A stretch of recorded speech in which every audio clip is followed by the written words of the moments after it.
Holiday man o ordinaryong araw, todo ang pagbibigay seguridad ng pambansang pulisya sa Ilocos Norte. Ito'y upang matiyak na ligtas sa mga turista, gayon din na mahuli ang mga mapagsamantala. Narito ang report ni Julius de Samburon.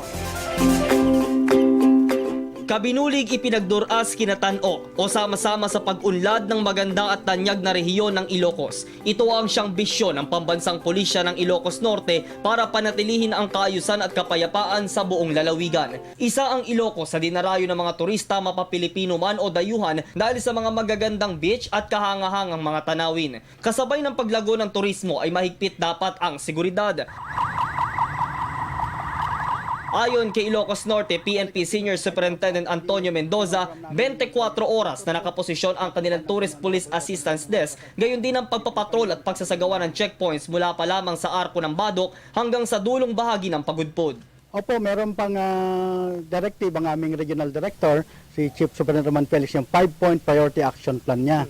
Yung una po ay strong police presence. Ibig sabihin po ay round the clock checkpoint po tayo. Umaga, tanghali, hapon, gabi, madaling araw. Talagang tuloy-tuloy ho ang checkpoint kasi nakita ho natin na pag may visible ang police ay nababawasan ho ang criminality. Pero hindi lang visibility, presence, and felt.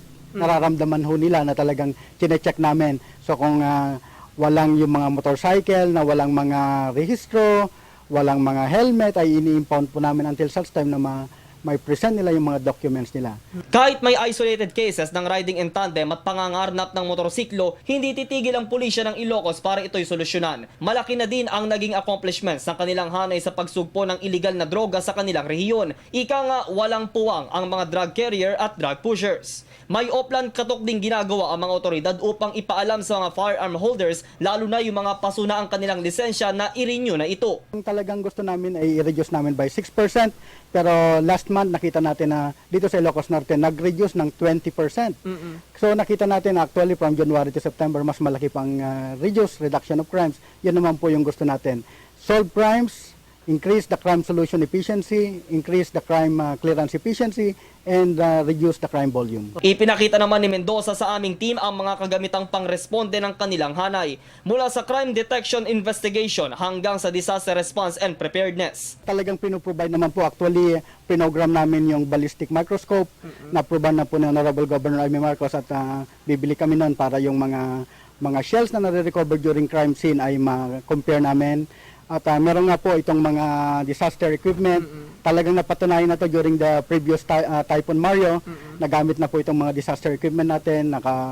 Meron yung isang buntis na during the kasagsagan ng Typhoon Mario na ilikas natin sa safe place. Kasama sina Alan Rubin at RJ Guevara para sa Telebisyon ng Bayan, Julius de Samburon, Camp Valentin S1, Lawag City, Ilocos Norte.